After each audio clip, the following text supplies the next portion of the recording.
আসসালামু আলাইকুম। দেলোয়ার ভাই কেমন আছেন? আরে আমি কথা কইতাম না। কেন কথা বলেন? আপনার কুমিল্লায় আসলাম আর আপনি কথা কইবেন না, এটা কোনো কথা হইল? না এখন কথা কিছু বলেন, আজকের মেডিকেল ক্যাম্প সম্পর্কে বলেন কিছু একটা। আলহামদুলিল্লাহ আজকে মেডিকেল ক্যাম্প খুব সুন্দরভাবে ওষুধ দেওয়া হয়েছে রোগীদেরকে।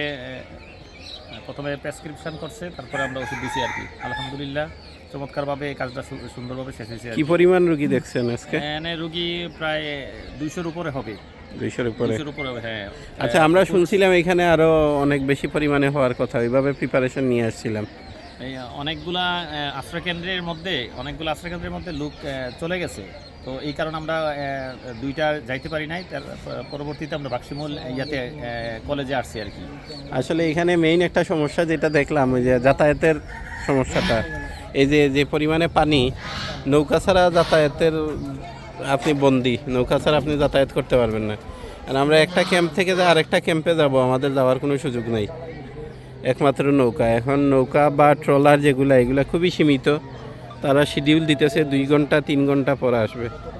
একটু যদি দেখাই, মানে চারপাশ আপনি যত দূর দেখবেন পানি আর পানি। এই যে আপনি হাইটা যাইতে পারবেন না, এটা গলা পানি, অনেক জায়গায় বুক পানি, কিছু জায়গায় হাঁটু পানি, এমন অবস্থা। এই যে দেখেন মানুষ থাকতেছে নিচতলায়, 2 তলায়, 3 তলা 4 তলায়, দেখেন গরু বাছুর, সাথে মানুষও আছে। এই যে অবস্থা। আমরা এখানে আছি, এখানে একটা স্কুল, সেই সাথে তার ঠিক অপোজিটে আবার মাদ্রাসা।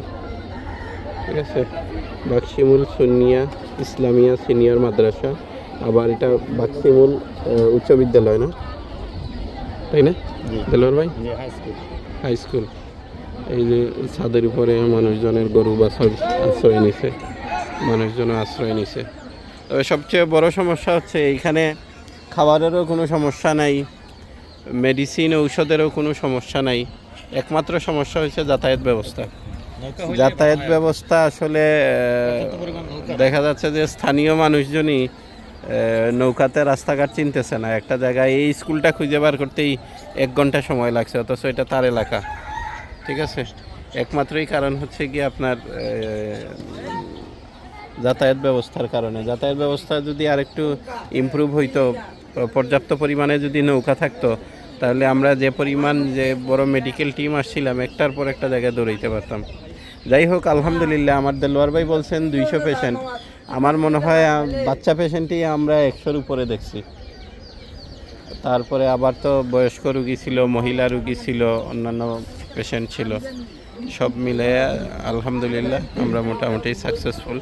আমরা বোটের অপেক্ষা করতেছি, যদি ট্রলার আসে তাহলে অন্যদিকে মুভ করার চিন্তা ভাবনা আছে যাওয়ার পথে।